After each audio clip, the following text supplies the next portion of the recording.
Allahümme salli ala seyyidina Muhammedin nebiyyil ümmi ve ala alihi ve sahbihi ve sellim. Euzubillahimineşşeytanirracim. Bismillahirrahmanirrahim. Kad aflaha men tezekka ve zekâre isme rabbihi fesallâ bel tu'sirûnel hayâted dünyâ vel âhiretu hayrun ve ebqâ. İnne hâzâ lefis suhufil ûlâ suhufi İbrahim ve Musâ sallallahu aleyhi. وَبَلَّغَنَا رَسُولُهُ الْكَرِيمُ وَنَحْنُ عَلَى مَا قَالَ خَالِقُنَا وَرَازِقُنَا وَمَوْلَانَا مِنَ الشَّاكِرِينَ الشَّاهِدِينَ بِقَلْبٍ سَلِيمٍ. Cenab-ı Hak ve Feyyaz-ı Mutlak ve Rabbül Felak Hazretleri Cibril-i Emin vasıtasıyla Server-i Enbiya Efendimiz Muhammed'in Mustafa Aleyhissalatu vesselam Efendimiz Hazretlerine imza buyurduğu Kur'an-ı Mübin'inde ve bilhassa okuduğumuz Ahaba Suresinin son ayetlerinde Cenab-ı Hak Allah'ın nasıl felaha, kurtuluşa, saadet ve mutluluğa ulaştıklarını beyan buyururlar. Elhamdülillah bir Ramazan bayramımızı daha idrak ettik ve o bayram günleri de geçmiş oldu. 1993 miladi 1413 Hicri yılı Ramazan-ı Şerifimizi elhamdülillah çok büyük nimetlerle, devletlerle, feyizlerle, bereketlerle tamamladık. Sabırlarıyla, teravih namazlarıyla, oruçlarıyla, sadakalarıyla, hayr-ı hasanatıyla, vaaz ve nasihatlarla, mukabelelerle, Kur'an-ı Kerim hatimleriyle, davranıyla, eşmarıyla, dualar ve ilticalarla geçen bir ayımız. İnşallah Rabbim varlığında ahsen-i kabulüyle makbul buyurmuştur inşallah. Bu zikredilen hususlar bu kıymetli ayda en yüksek seviyede cereyan etti. 11 ayın sultanı olması haysiyetiyle işte insanlar da bu mübarek ayda layık olduğu vesile ehemmiyet verenler. Bu aya layık hareket edenler var, onlar da sultan olmuşlardır inşallah. Sultan olmuşlardır. 11 ayın sultanı nicelerini sultan yapmıştır. Böyle bir mübarek ayımızı geride bıraktık. İnşallah önümüzdeki nice Ramazanlara yine böyle hizmetlerle, sıhhat ve afiyetle Mevlam ulaştırır. Gelecek günlerin feyiz, bereket ve rahmetine de cümlemizi mazhar kılar inşallah. Ramazan-ı Şerif bayramında ve diğer bayramlarda da artık Taşra'da İstanbul'a ziyaretler olmayacak. Yani birinci günü, ikinci günü herkes kendi bulunduğu mahallelerde büyükleriyle, hafifleriyle, yakınlarıyla, dostlarıyla bayramlaşacaklar. Bütün Türkiye'nin her yerinden, yurt içi ve yurt dışından İstanbul'a, İstanbul'un muayyen bir noktasına, muayyen bir merkezine bütün kardeşlerimizin bayram tebriki için gelmeleri oldukça müşkilleşmiştir. Artık zaman, mekan buna müsait olmamaktadır. O sebeple büyüğümüzde herkes kendi vakitinde, bölgesinde bayramlaşacak. Yine büyüklere İki de doğru değil. Telefon ediyorlar. Şimdi düşünün 1 milyon kardeşimiz. Herkes şimdi telefona sarılırsa bu başa çıkar mı? Başa çıkmaz. Bu mümkün değil. Mümkün değil. Bu o saati bayramını tebrik edeyim, duasını alayım derken ona bir eza ve cefa olur. Yani bundan memnuniyetin ötesinde bir sıkıntı meydana getirir. Çünkü devamlı buyurun, kimsinin işte falan diye adam bayramını tebrik eder. Peki, Allah kabul etsin, Allah razı olsun. Yine arkadan, ben falan diyor. Bunlar birbirinin tahammülü olur. Yani buna ancak bir yere bir sekreter tayin edeceksin. Bunun vazifesi telefonlara cevap vermek olacak yani. Bunu düşünmemiz lazım. Bunu kardeşlerimizin düşünmesi lazım. Başa çıkmaz. Bu rahatsızlıktan başka bir şey olmaz. Bir kart atılabilir. Buyuruyorlar bir kart. Kartla bayramını tebrik eder. Evlendiğimizde duamızı bekleriz. Tamam. En güzeli o. Onun için eskiden 5 senede 10 senede bir şartlar değişiyor. Sonra senede bir şartlar değişmeye başladı. Sonra ayda bir değişmeye başladı. Şimdi öyle bir zamana geldik ki günde bir şartlar değişiyor. Hatta saatte bir değişiyor. Öyle değil mi? Yani 1 yıl, 1 ay, 2 ay, 5 sene, 10 sene değil. Saat, 1 saat evvelki ile 1 saat sonraki an bir olarak değişmesi gerekiyor. Bazı yeni tedbirlerin alınması icap ediyor. Şartlar o derece hızlı ve süratli değişiyor. Bunların idraki içinde olmamız lazım. Cenab-ı Hak geçmiş bayramımızı mübarek kılsın. Hazreti Allah gelecek bayramlara çoluğumuzla çocuğumuzla ihvanıyla, sahabatıyla, dostlarımızla, kardeşlerimizle birlikte idraki cümlemize nasibin müyesser buyursun. Şimdi Ramazan-ı Şerif ayı tamamlandı. Şimdi önümüzde başka aylarda Müslüman mümin devam ediyor. Her gün inkişaf halinde, mümin her gün ayrı bir hamle içinde, mümin her gün ayrı bir yükseleşin ve gayretin içinde olması lazım. Ramazan-ı Şerif faaliyetleri tamamlandı. Ramazan-ı Şerif'le alakalı. Şimdi önümüzde Kurban Bayramı var. Kurban Bayramı'na doğru ve kurban hizmetlerine doğru. O günün şartları daha değişik, o günün hizmetleri daha değişik. Ramazan-ı Şerif'inki daha değişik, önümüzdeki ayları daha değişik. Şimdi Şevval ayındayız. Şevval ayından sonra Zilkade ile senemizin ayları tamamlanıyor. Ondan sonra Zilhicce geliyor. Zilhicce haç aylarımız, haç rabizasını ifa ediliyor ve yılbaşı Muharrem-ül Haram. Demek Şevval, Zilkade, Zilhicce yılbaşımıza 3 ay kalmış. Evet. 3 ay kalmış yeni. 1413. Hicri yılın tamamlanmasına 3 ay kalmış. 3 ay sonra 1414. Hicri yılına vasıl olacağız.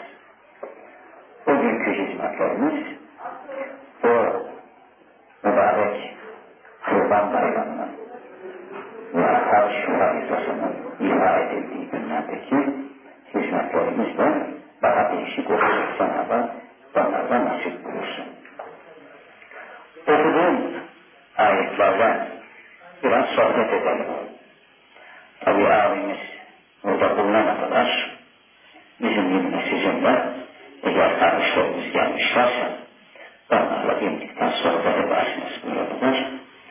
Biz de uzaktan yakından buraya kadar gelmişsiniz. Mahrum gelmeyesiniz.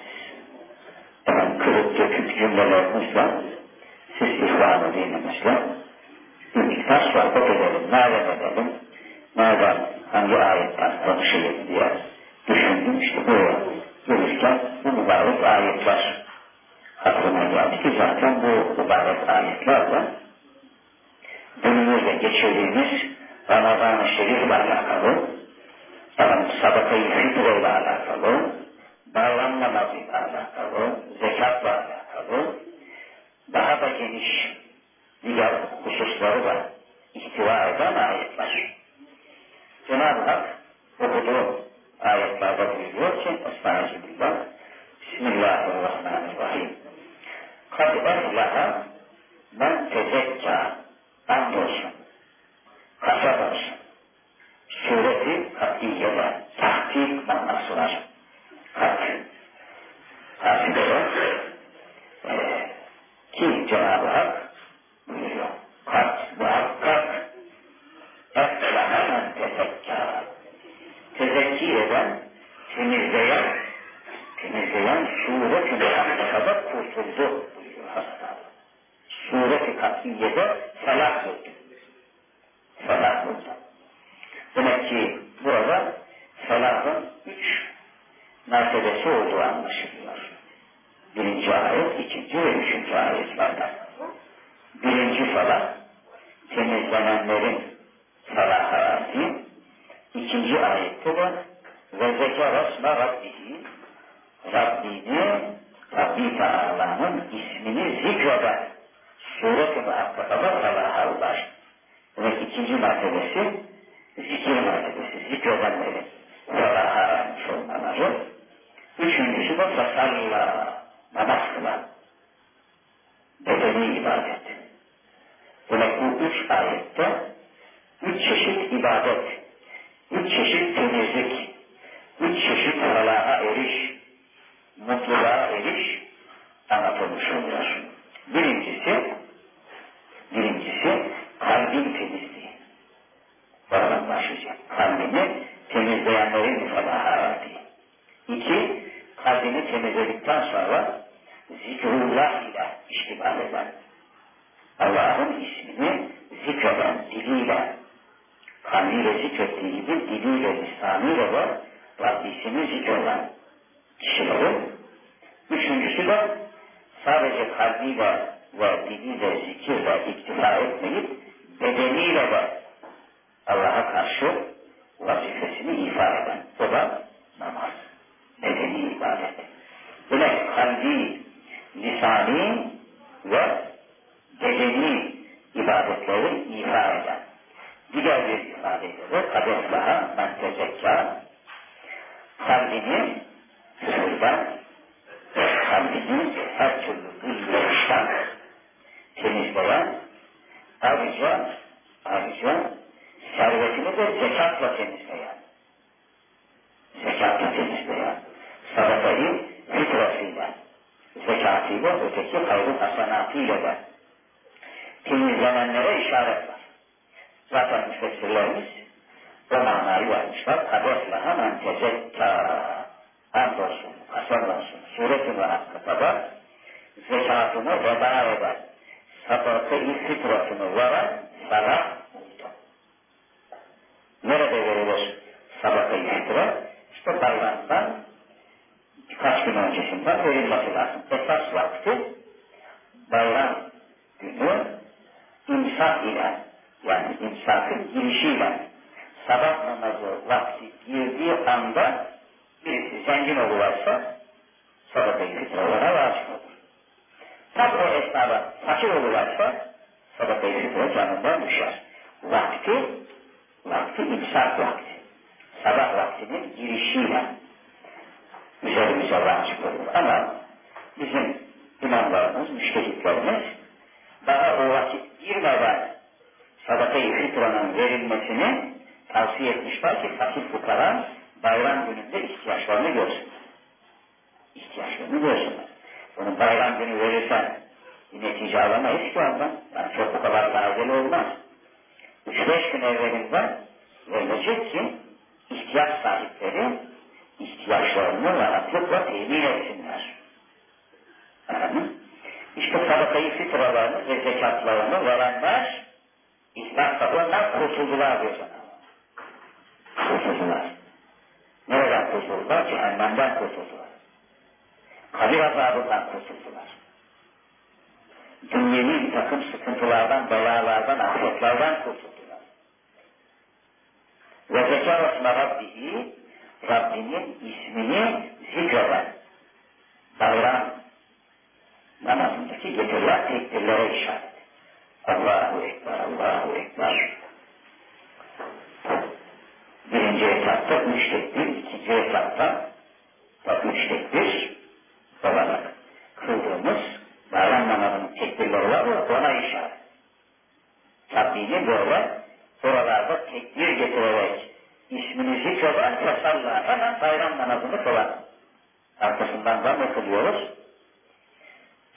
Bayram namazı. Demek zekatların, sadaka-i fitraların verildiği hafta Ramazan ayının son haftası. Ve bayram sabahı da tekbirlerle beraber eda edilen bayram namazı. Bunları yapanlar felaha ulaştı buyuruyor Hazreti Allah. Felaha ulaştı, felaha kavuştu, kurtuluşa erdi.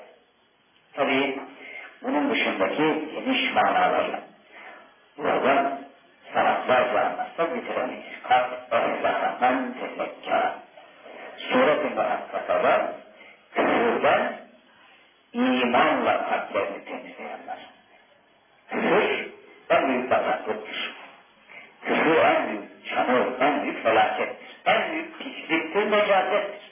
İnnemel müşrikine necesin buyuruyor Cenab-ı Allah. Müşriklerin necaset oldu. Neces, bir necis var, bir de neces var. Necis demek temiz bir şeye bir pisliğin bulaşması demek. Temiz hakkı zatında temiz bir şey olur. Ona bir pislik bulaşmıştır. Onu yıkarsın yine temizlenir. Necis.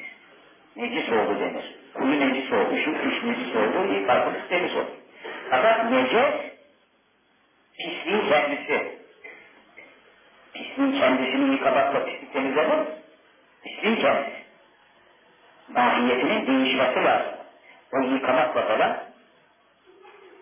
temizlenmez. Müşrikler Allah'a şirk koşanlar. Allah'a ortak koşanların bizatihi kendileri necaset. Diyor Cenab-ı Allah. Necaset. Baştan başa pislik. İnnemel müşrikine neces. Peki nasıl temizlenecek onlar? Onların temizlenmesi kabil mi? Kabil. Temizlenmesi, mahiyetinin değişmesi. O pisliği Hazreti Allah, o pisliği taharete tahvil eder. Mahiyetini değiştirir kabil mutlak olan Allah. Neyle? İşte kadrosla hemen tezekkâ. Bu küfür necasetinden imanla temizlenenlerden. La ilahe illallah Muhammedur Resulullah kelime-i tevhidi. La ilahe illallah 12 harf. Muhammedur Resulullah o 12 harf. İkisinin toplamı cemri 24 harf. 24 harf. Hikmet-i ilahi. Cenab-ı Hak tevhidini Habibiyle tamamlıyor. La ilahe illallah Muhammedur Resulullah. Muhammedur Resulullah demedikçe tevhid tamam olmaz. Yani Allah'ı birlemiş olamaz. Peygamberimizi oradan ayırarak gece gündüz la ilahe illallah dese de peygamberimizi kabul etmese Mevla onun tevhidini kabul etmez. Peygamberimizi kabul ile akbaranlar kabul eder. Muhammedur Resulullah demedikçe onun zikrini, tevhidini ve kendisini tanımayı kabul eder. Cenab-ı Hak. Ancak beni kabulü, Habibini, Resulünü kabulün şartıyla kabul eder. Onu kabul etmedikçe hiç hükmü yok. Allah birdir desin ister. Devamlı Allah birdir de iman yok. Şerik yok, nazir yok. Allah birdir. Ama Muhammed onun Resulü değildir haşa. Ben Hazreti İsa'yı bilirim. Musa'yı tanırım. Başkasını tanımam dese Cenab-ı Hakk'ın tevhidini hiç. Cehennemlik. Hiçbir faydası yok. Küfür. Yine küfrü mutlak içindedir. La ilahe illallah Muhammedur Resulullah. Eşhedü en la ilahe illallah ve eşhedü enne Muhammeden abduhu ve resuluh. Kelime-i tevhid ve şehadetiyle küfür bataklığından, necasetinden temizlendi diyor Cenab-ı Hak. Ancak imanla. Ancak bu iman şartıyla ölür, felaketinden, çamur ve batandan kurtulabilir. Ve o insanın mahiyeti değişebilir. Değişir. Tam bir küfrü mutlak içindeyken bir hidayeti kamileye nail ve mazhar olurlar. Ashab-ı kiram evveliyatları öyle değil miydi? Ashab-ı kiramın evveliyatı düşündüğünüz zaman ne büyük cinayetler işlemişler. Ne büyük cinayetler işlemişler. Evlatlarını diri diri kumlara gömerler. Babanın katlinin hesabını bilemedikleri çeşit çeşit günahlarıyla geldiler rahmetlerden. Geldiler, korkmuşa geldiler.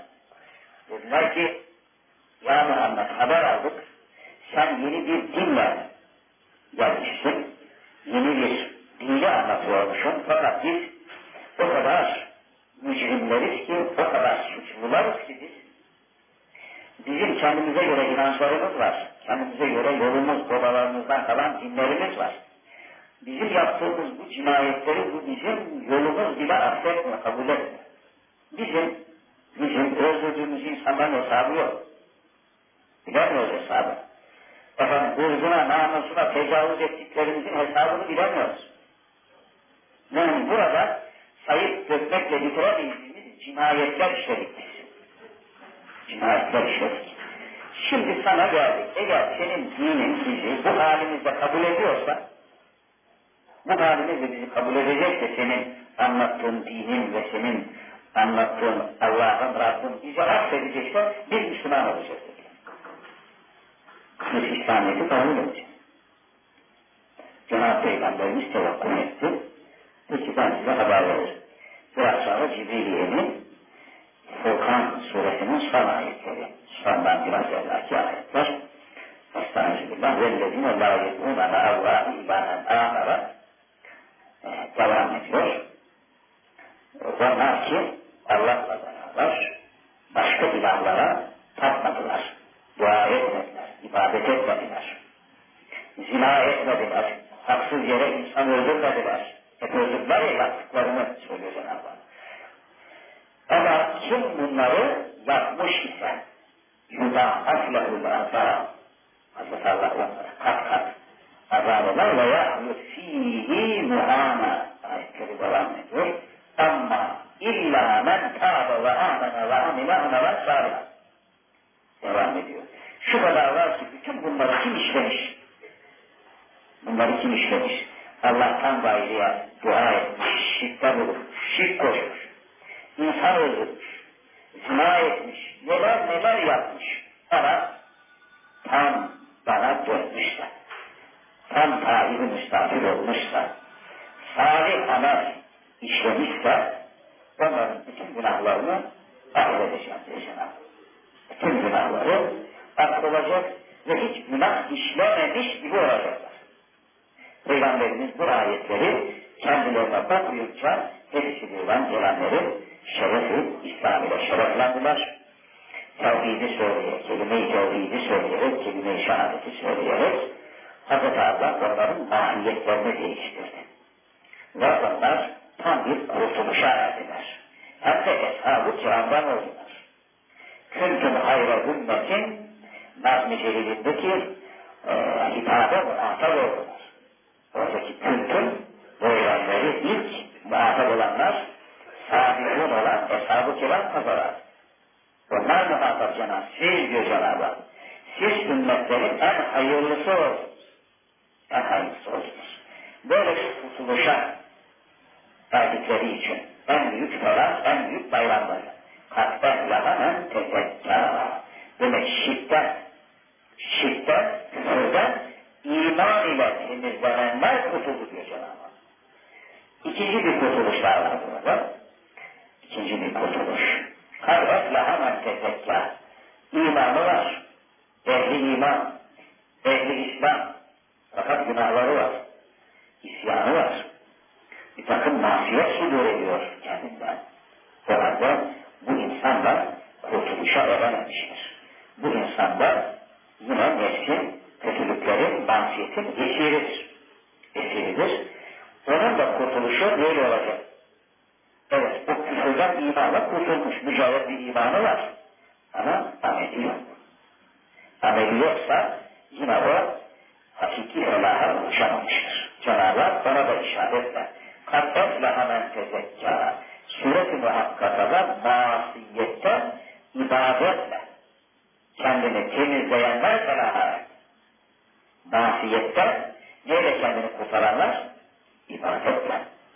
Demek ki masiyetten iştinab ile, masiyetten uzaklaşarak ibadet ve taatı ifa ve icra ile de kurtuluşun ikinci safhası var. Birincisi küfürden kurtuluş, ikincisi de Müslüman olduğu halde günahlardan kurtuluş. İnsanların bugün müminlerin kafir bir ekseriyeti masiyet içerisinde. Masiyet içerisinde bir kahir bir ekseriyeti. Evet, kahir bir ekseriyeti müminlerin küfürden zaten iman ile küfürden kurtulmuşlardır. Aslında masiyetten kurtulamamışlar. Günahtan kendilerini kurtaramamışlardır. Ekserisi yeryüzündeki müminlerin küçük veya büyük günah sahipleridirler. İşte bir Cenab-ı tam kurtuluşa eren kulu masiyetlerden içtinab ile ibadet ve taatlara müsaraat eden, mübazarat eden, koşan ibadet ve taatlarını yerine getiren mali ve dini ibadetleri ifa edenler, onlar felaha ulaştılar. Hazreti Üstadımız bir mana daha verirdi. Bir üçüncü manası قَدْ اَفْلَهَ مَنْ تَزَكَّى Andolsun iman ile küfürden, ibadet ve taatlarla da, masiyetlerden, günahlardan, üçüncüsü de gafletten, feyz-i ilahi, nur-i ilahi ve rabıta-i şerifle temizlenip kurtulanlar. İşte kurtuluşun nihai derecesi de budur. Hakiki bayram da budur işte. Hazreti Allah cümlemize bu kurtuluşu nasip etsin.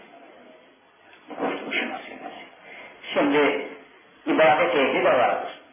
Yeryüzünde gece gündüz namazında abdestinde günahlar işlemiyordur. Fakat gafildir. Gaflet kirliliği içindedir. Farkında değil yani. Gafil ne oluyor, ne bitiyor, nerede ne var, ne yok. Gaflet uykusu. Gaflet uykusu. Bakın büyükler uykuyu bile gaflet saymışlar. Buyurulmuş ki büyükler, hadi biraz gaflet edelim, yatalım yani. Yatıp uyuyalım, hadi biraz gaflet edelim. Yani onlar için, bizim için nimet. Uyku Allah'ın bir nimeti, çok büyük bir nimet. Çok büyük bir nimet. Uykusuzluğu yaşayan insanların ne büyük nimet oldu. Uyuyamayan bir insanlar. Sizde var mı? Normal uykunuzu aldığınız için farkında değilsiniz. Birisinin uykusu kaçsın, uyuyamadı bir iki gece de, o zaman o uykunun ne büyük bir nimet olduğuna. Cenab-ı Hak biz geceleri size uykuyu istirahat anı kıldık. Bir nimet olarak. Ama büyükler o uykuyu bile gaflet olarak itlak etmişler. Yani onların uykuları bile zikirdir. Uykuları bile onların bizim uyanıklığımızdan daha uyanıklık halleridir. Uyanıklık halleridir. Hiçbir peygamber uyur ama gözleri uyur, kalpleri uyumaz. Hiçbir peygamber. Uykuda dahi onlar uyanık gibi hallederler. Mürşid-i İslam da böyledirler. Onların uykuları bizim sabahlara kadar yaptığımız ibadete bedeldir diye bir ifade. Tabi bu ince bir nokta, ince hassas bir nokta. Gaflet deyince Allah hepimizi gafletten muhafaza buyursun. İbadetindedir, namazındadır ama gafildir. Allah Allah. Anlayamadım, gafildir. Gafildir. Farkında değiliz bazı şeyler. Tabi gafletin de dereceleri var. Allah muhafaza. Tehlikeli noktaları var. Ve hum anil ahiretihim gafilun var. Oradaki gafil, bizim buradaki söylediğimiz bahsetmek istediğimiz gaflet değil. Onlar ahiretten de gafildirler diyor Cenab-ı Hak. Ahiretin farkında değiller. Unutmuşlar. Ama mümin, Müslüman namazında, abdestinde bazı şeylerin gafletinde. Farkında değil. Yani yanında öyle nimetler dolaşıyor ki farkında değil. Yarın ahirette diyecek ki bazıları kısıklılar diyelim. Çamlıca'dan Allah Allah. Süleyman Efendi Hazretleri burada. Kaç yıl burada oluyorduk biz. Camiye geliyordu. Sabah namazlarında, sabah namazında kıldırıyordu. Sokaklarda görüyorduk. Merhaba diyorduk ama Allah Allah. Hiç tanıyamamışız. Hiç farkında olamamışız. Namazımızda, abdestimizdeydik ama biz ondan istifade edememişiz. Edemedik. Eyvah diyecekler. Yani orada devamlı görenler öyle diyecek. Efendim sonra eserlerini, hizmetlerini görüp gidip efendim yanaşamayan, fark edemeyen, anlayamayan hep bu gafletlerinin kayıplarını görecekler ahirette. Büyük kayıplara uğradıklarını görecekler. Evet. Allah-u Zülcelal'in öyle azim nimetleri cereyan ediyor ki insan onlardan gafil oluyorlar. Farkında oluyor. İş işten geçtikten sonra eyvah farkına varamadık diyor. Münkiri değil de fakat işte gafletinden bir perde var, ince bir perde var, olup biteni görendir. O perdenin kalkması da kurtuluşun nihai derecesidir. İşte o da kalktığı zaman tam hidayet, tam felah hasıl oluyor. O da neyle oluyor? İşte bir mürşidin eteğine yapışmakla oluyor. Bunları bulamayanlar, mürşid-i izamın irşadında olamayanlar, ekseriyen hata ederler, gaflet içinde olurlar. Yani birçok ticaretten zararlı, kazançtan zararları olur. Kazançtan zararları olur. Sermayeden demesek de mevcut kazançlarından çok büyük kayıplara uğrarlar. Kayıplara uğrarlar. Onlar Allah-u Zülcelal ve Cemal Hazretleri onlara o ismi vermiş. Mürşid, yani irşad eden, uyandıran, onu birçok şeyleri hatırlatan, bilemediklerini onu bildiren, irşad eden, maddi ve manevi her hususta onu doğruya götüren, reşada götüren, uyandıran, kalp uykusundan uyandıran, gönül uykusundan uyandıranlar. Kad eflaha men tezekkâ, andolsun. Feyz-i ilahiyle, nur-i ilahiyle, rabıta-i şerif ile, zikri kalbi ile gaflette kurtulanlar, temizlenenler, onlar felaha erenler. Buyuruyor Hazreti Allah. Tabi kalp böyle bir felaha, kalp böyle bir nimete, böyle bir devlete nasıl olduktan sonra artık onun dili, lisanı Allah'ı zikretmeye başlar. Ve zekeretine Rabbihi vesallâ. Çünkü onun dili kalbine tabidir. İnsanın dili kalbine, kalp sultan kalp, diyelim insan devletinin, insan vücudu devletinin, milletinin, cemaatinin başbakanı, reisi kalp. Yani kalp idare ediyor. İşte o gözler, uzuvlar, ayaklar, etler, kemikler vesaireler o cemiyetin fertleri, aileleri vesaire, bir millet. Bu milleti, devleti idare eden bir baş sahibi, maddede de bir baş var. Öyleyse bu vücudun da başı, bu vücudun da idaresi işte o kalp. Ve kalbi de nereye bağlamak lazım?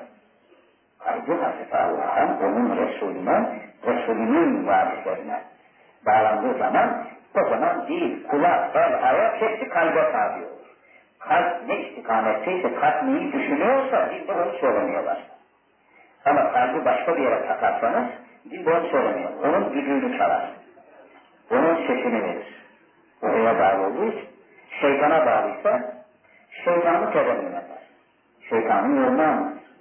Dünyaya bağlıysa kalp, sırf dünyayı anlatır. Sen ahiretten bahsedersin o yine mevzuyu çevirir yine dünyaya döner. Çünkü oraya bağlı. Oraya bağlı, oraya hakim kıldığı için bir türlü kurtulamaz. Kendini kurtaramaz. Ama kalp sultanı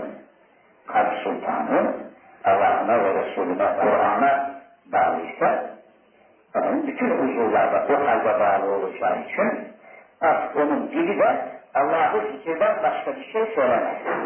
Rabbisini zikreder her zaman, her yerde, her mekanda, her zeminde, işinde, gücünde, ticaretinde, yatarken, kalkarken, gelirse, giderse, otururken, her yerde o Mevlasını zikretmeden, onun ismini söylemeden bir şeye başlayamaz. Bir iş yapamaz. Onun her şeyi Allah'ın Celle ismini zikretmekle güzelleşir. Her işini oraya bağlar, onunla uyandırır. Tabii bu kadetle amen tezekka sırrına bağlıdır. Oradaki birinci felahı elde etmeye bağlıdır. Birinci felaha, birinci kurtuluşa erdine ondan sonrası gelir. Oradaki basma Rabbihi de tecelli eder. Hemen arkasından fesalla o namaz kılmaya başlar. Kalbini temizleyen, diliyle Mevlasını zikreden bir insanın namaz kılmaması düşünülemez. Yani bedeni ibadeti iman ve icraya başlar. Oranın kapısı açılır. Tabi Allah'ı zikredebilmek için kalbini temizlemesi lazım. Namaz kılabilmesi için, Allah'ın huzuruna gelebilmesi için Mevlasını iyi anması, iyi zikretmesi lazım. Yani tam zikretmesi lazım. Halisane zikretmesi lazım. İşte o zaman o artık kalbi, bedeni, zanavi ibadet ve taatlarını ifade etmenin huzuru içerisinde felaha ermiştir diyor Cenab-ı Hak. Ama gel gelelim, belki sirûnel hayâtet dünya. Cenab-ı Hak ama diyor siz kafirlere, yani birinci, ikinci ve üçüncü temizliklerden mahrum olan, kendilerini temizlemeyen, kendilerini pislikte devamlı orada bırakıp devam edenlere hitap ediyor ki siz dünya hayatını tercih ediyorsunuz. Belki sirûnel hayâtet dünya. Siz bıraktınız bu namazı, bıraktınız bu zikrini, bıraktınız kalbinizdeki temizliği, siz dünyaya saklandınız. Siz dünyayı tercih ettiniz, dünyayı ona aldınız. Varsa da yoksa da dünya, hayat buradadır dediniz. Hayat-ı dünyayı tercih edin. Ahirete karşı. Belki bisirûnel hayâtet dünya. Halbuki vel ahiretu hayrun ve ebqa. Halbuki ahiret çok daha hayırlı ve sonsuzdur. Sonu gelmeyen bir hayat. Ve bütün hayırların, bütün güzelliklerin, bütün saadet ve mutluluğun bulunduğu yer orasıyla ama siz onu kendi iradenizle, kendi arzunuzla onu tektiniz, onu hiç düşünmediniz, hayat-ı dünyayı tercih ettiniz. Onu üstün gördünüz. Onu üstün gördünüz.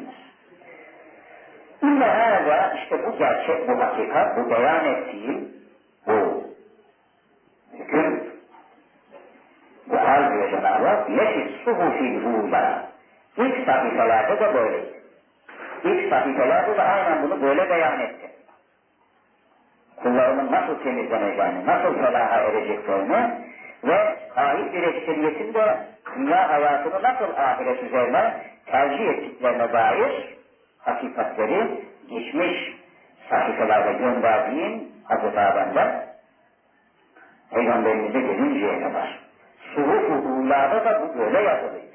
Hatta bunlardan sonra Suhuf-i İbrahim'e ve Musa. Hazreti Musa'ya inen sahifelerde de bu böyle yazılıydı. İbrahim'e inen sahifelerde de böyle yazılıyor Hazreti Adem.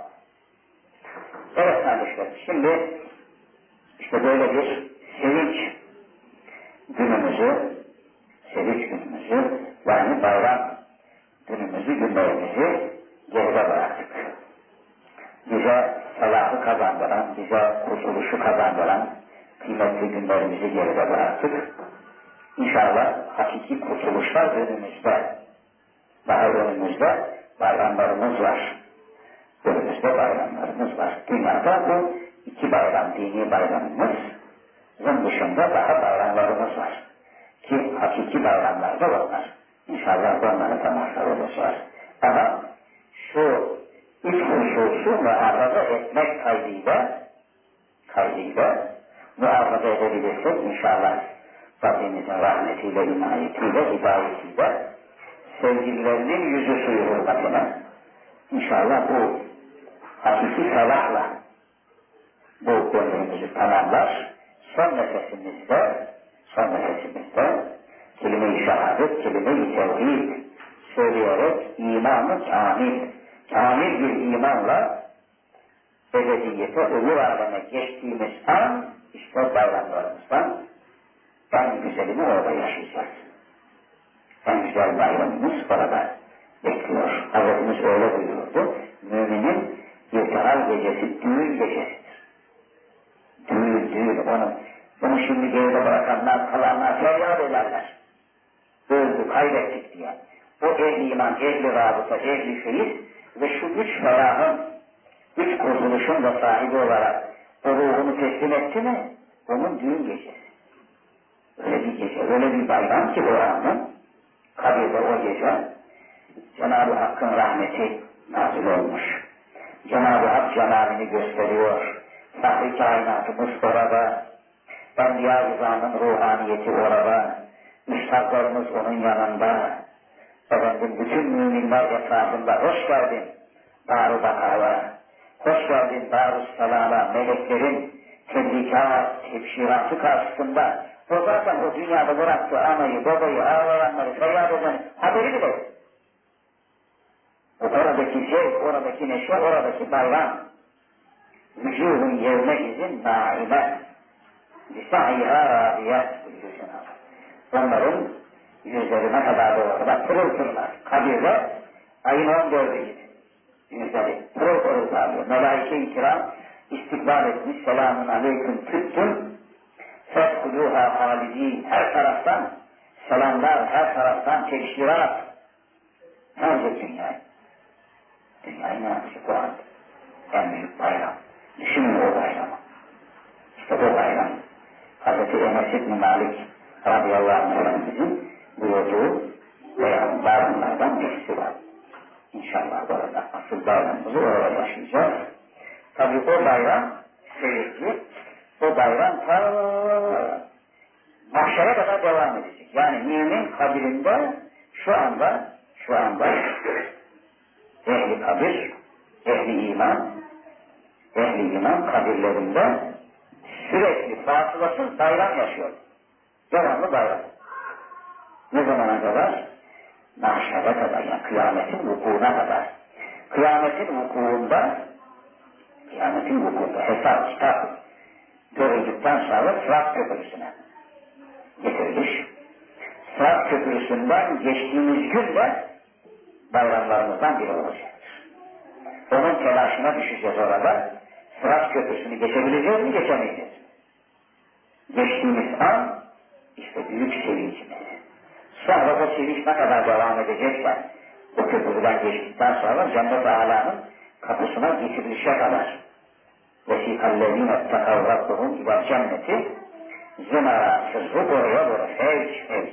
Artık ne kadar bir zaman Cenab-ı Hak nefret alsınlar diye kulları burada belki uzatacak o bize ne kadar zaman içerisinde neler ihsan edilecek. Ve o bayram yaşanacak. Sonra Cenab-ı Hak Habibi Yezid-i Resulü Emin'ini davet ederiz. Ey Habibim gel. Halk ettiğin kullarına ehli iman için hazırladığı cennetin kapısını, kurbelesini sen kesip sen açacaksın. Bütün ehli iman bugünü bekliyor. Bana inananlar, iman edenler bu dakikayı bekliyor. Gel. Sen açacaksın buyuracağı gün Peygamberimizin o cennetlerin kapısında cennetin anahtarı elinde. Enem-i cennet buyurmuş Efendimiz. Cennetin anahtarıyım ben. Fahri kainatımız cennetin anahtarı. Peygamberimizi bulmadıkça cenneti bulmaya imkan var. Bul, cenneti bul. İstersen anahtar elinde olmadıkça açamazsın. Kapıya kadar gelirsin ama içeri giremezsin. Anahtar olmadan nasıl gireceksin? Peygamberimizi bulmaksa onun varislerini bulmak lazım. Onlar o anahtar.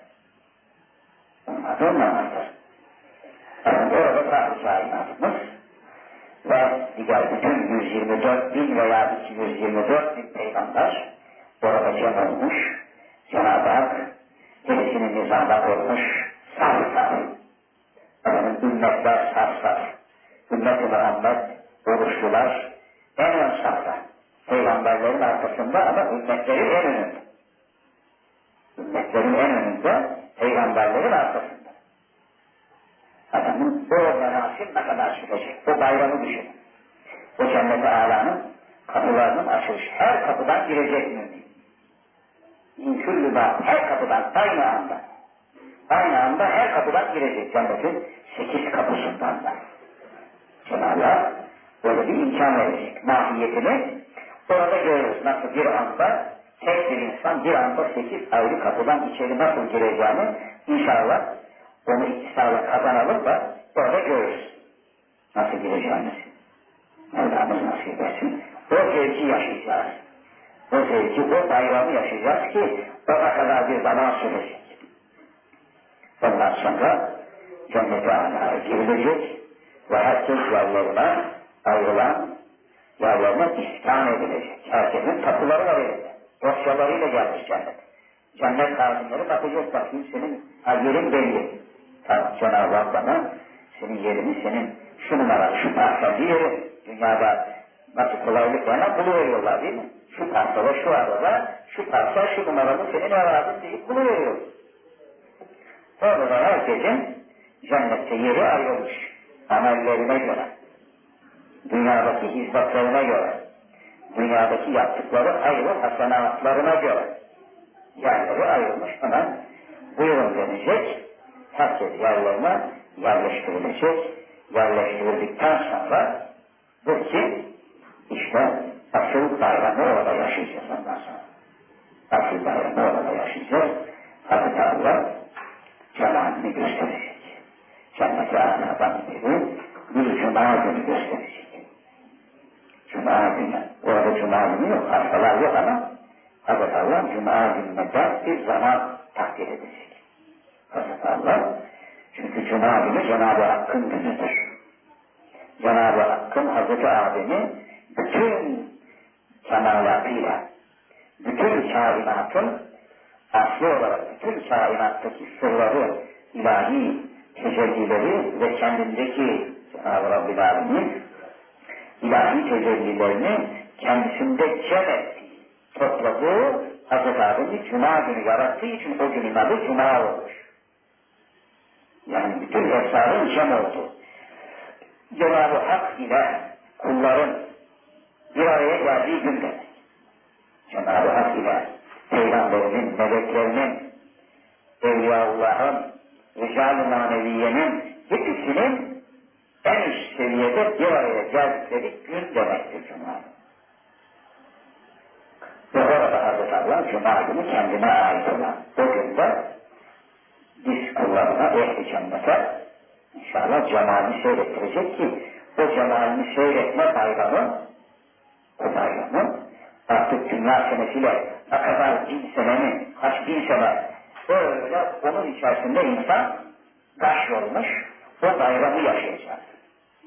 Ondan sonra yavaşça Hazreti Allah o tecellisini çekecek Hazreti Allah ki kulları cennet nimetlerine darsınlar diye. Unutacakmışız sonra. Cenab-ı İlahiye bayramını unutacakmışız. Başlayacağız cennet bayramlarına. Cennetin öteki bayramlarını yaşamaya başlayacağız. Efendim, cumartesi günü Hazreti Adem davet edecekmiş. Bütün ehli cenneti evlatlarını onun ziyafetiyle geçecekmiş. Efendim, pazar günü Nuh Aleyhisselam davet edip onun davetiyle, bayramıyla ehli cennet. Efendim, salı günü diğer bir peygamber. Çarşamba günü Hazreti İsa'nın sallallahu aleyhi onun bayramı, onun ziyareti olacakmış. Perşembe günü de sahri kainatımız. Perşembe günleri devamlı bütün ümmetlerini ve diğer ehli cenneti davet edecek. Onun tecelliyatında, onun feyzinde, onun huzur-u şeriflerindeki bayram kim bilir ne kadar, yani dünya senesiyle ne kadar sürecek. O gün, işte o gün biterken yine büyüklerimiz, üstadlarımız, Hazretimiz öyle buyurmuştu. Orada da irşat var. müşrikler yine devrede. Müşrikler diyecekler ki ehli cennete, ey ehli cennet. Cenab-ı Hakk'ın dünyada bir vaadi var size, unuttunuz mu? Kendi cemalini göstereceğini vaat etmişti. İsteseniz diyeceklermiş. Hemen birden aman yarabbi cemalini istiyoruz diyeceğiniz gün de Cuma günü sabahına rastlayacakmış. O gün Cenab-ı Hak yine cemalini gösterecek. O tecelliyat böyle sürecek. Yavaşça onu unutacağız. Yine cennet nimetlerini dalacağız. Yine Cuma'ya rastlarsak yine mürşitlerimiz yine bizi irşad edecekler. Hatırlattıracaklar. Ve yalvarıp bu bayramlar sonsuza dek şöyle devam edecek. Sonsuz. Sonu yok yani. Böyle bir bayramlara ulaşabilmek için şu dünyada bu bayramları yaşamak lazım. Bu bayramların icabını yapmak lazım. Dünyada bu kurtuluşlara ermek lazım. Kalpleri temizlemek lazım. Dilleri temizlemek lazım. Vücudu, bedenimizi namazla temizlememiz lazım. Dilimizi zikrullah ile temizlememiz lazım. Kalbimizi feyz ilahi, nur ilahi, rabıta-i şerif, zikri kalbiyle temizlememiz lazım. Allah nice bayramlara ve öteki bayramlara da, hakiki bayramlara da ermeyi cümlemize nasip-i müyesser buyursun. Cenab-ı Hak cümlemizin ahir ve akıbetlerine hayretsin, hayırlı ömürler, hayırlı ölümler nasip-i müyesser buyursun. Buyurun, usulümüz vesile bir Fatiha'yla. Bismillahirrahmanirrahim. أفرأيت الذي كفر بآياتنا وقال لأوتين مالا وولدا أطلع الغيب أم اتخذ عند الرحمن عهدا كلا سنكتب ما يقول ونمد له من الغيب مدا ونرثه ما يقول ويأتينا فردا واتخذوا من دون الله آلهة ليكونوا لهم عزا كلا سيكفرون بعبادتهم ويكونون عليهم ضدا ألم تر أنا أرسلنا الشياطين على الكافرين تؤزهم أزا فلا تعجل عليهم إنما نعد لهم عدا يوم نحشر المتقين إلى الرحمن وفدا ونسوق المجرمين إلى جهنم وردا لا يملكون الشفاعة إلا من اتخذ عند الرحمن عهدا وقالوا اتخذ الرحمن ولدا لقد جئتم شيئا إدا تكاد السماوات يتفطرن منه وتنشق الأرض وتخر الجبال هدا أن دعوا للرحمن ولدا وما ينبغي للرحمن أن يتخذ ولدا إن كل من في السماوات والأرض إلا آتي الرحمن عبدا لقد أحصاهم وعدهم عدا ردا فكلهم آتيه يوم القيامة فردا إن الذين آمنوا وعملوا الصالحات سيجعل لهم الرحمن ودا فإنما يسرناه بلسانك لتبشر به المتقين وتنذر به قوما لدا فكم أهلكنا قبلهم من قرن هل تحس منهم من أحد أو تسمع لهم ركزا بسم الله الرحمن الرحيم طه ما أنزلنا عليك القرآن لتشقى إلا تذكرة لمن يخشى تنزيلا ممن خلق الأرض والسماوات العلا الرحمن على العرش استوى له ما في السماوات وما في الأرض وما بينهما وما تحت الثرى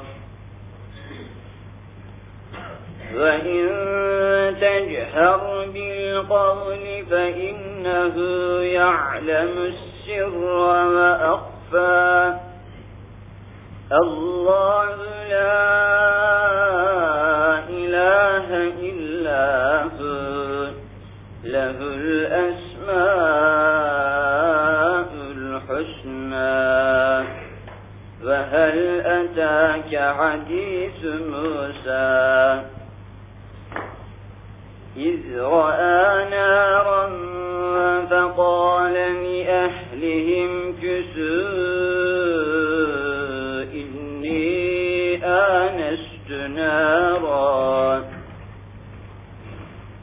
إني آنست نارا لعلي آتيكم منها بقبس أو أجد على النار هدى فلما أتاها نودي يا موسى إني أنا ربك فاخلع عليك إنك بالوادي المقدس طوى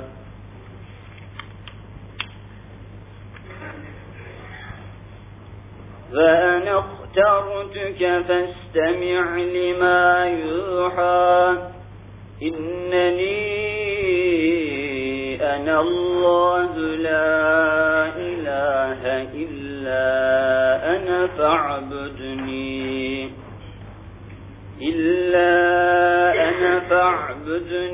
وأقم الصلاة لذكري إن الساعة آتية أكاد أخفيها لتجزى كل نفس بما تسعى فلا يصدنك عنها من لا يؤمن بها واتبع هواه فتردى فما تلك بيمينك يا موسى قال هي عصاي أتوكل عليها وأهش بها على غنمي ولي ما فيها مآرب أخرى قال ألقها يا موسى فألقاها فإذا هي حية تسعى قال خذها ولا تخف سنعيدها سيرتها الأولى واضمم يدك إلى جناحك تخرج بيضاء من غير سوء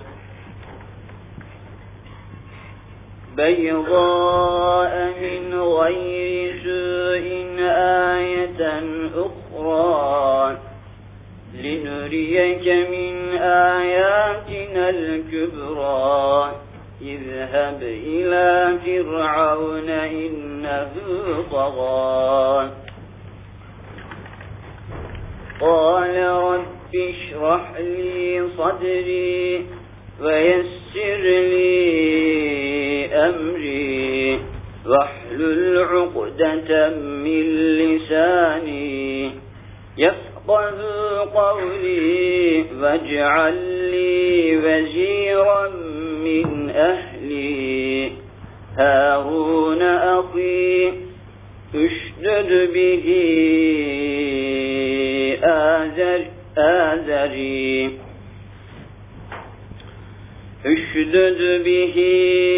أزري وأشركه في أمري كي نسبحك كثيرا ونذكرك كثيرا إنك كنت بنا بصيرا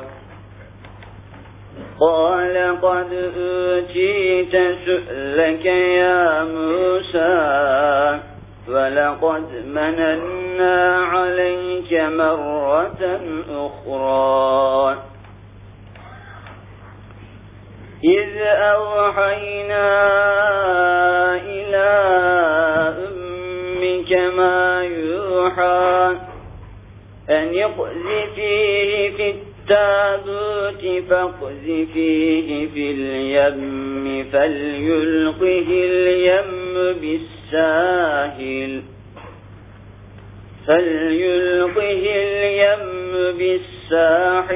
يأخذه عدو لي وعدو له وألقيت عليك محبة مني ولتصنع على عيني إذ تمشي أختك فتقول هل أدلكم على من يكفله فرجعناك إلى أمك كي تقر عينها ولا تحزن وقتلت نفسا فنجيناك من الغم وفتناك فتونا فلبثت سنين في أهل مدين ثم جئت على قدره يا موسى واصطنعتك لنفسي اذهب أنت وأخوك بآياتي ولا تنيا في ذكري اذهبا إلى فرعون إنه طغى فقولا له قولا لينا لعله يتذكر أو يخشى قال ربنا إننا نخاف أن يفرط علينا أو أن يطغى قال لا تخافا إنني معكما أسمع وأرى فأتياه فقولا إنا رسولا ربك ذلك فأرسل معنا بني إسرائيل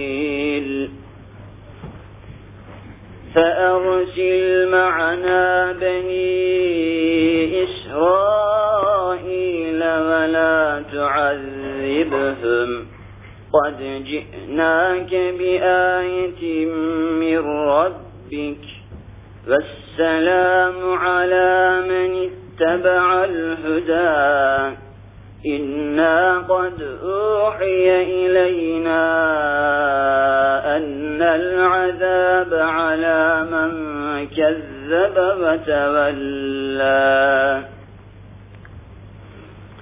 قال فمن ربكما يا موسى قال ربنا الذي أعطى كل شيء خلقه ثم هدى قال فما بال القرون الأولى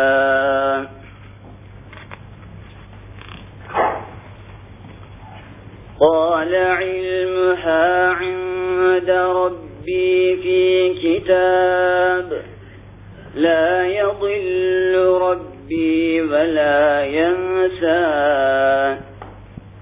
الذي جعل لكم الأرض مهدا وسلك لكم فيها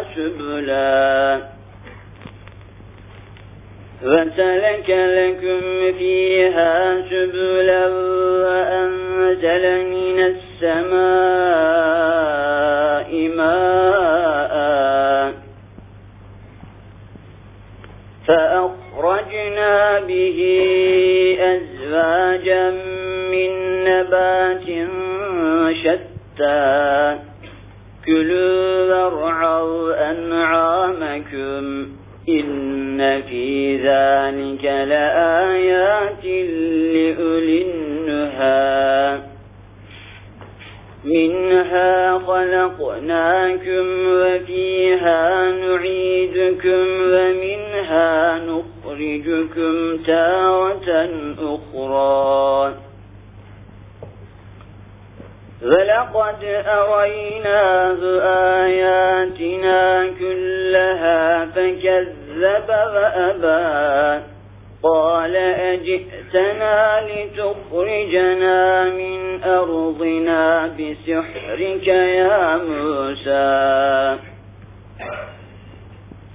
فلنأتينك بسحر مثله فاجعل بيننا وبينك موعدا لا نخلفه نحن ولا أنت مكانا سوى قال موعدكم يوم الزينة وأن يحشر اللهم صل على سيدنا محمد النبي الأمي وعلى آله وصحبه وسلم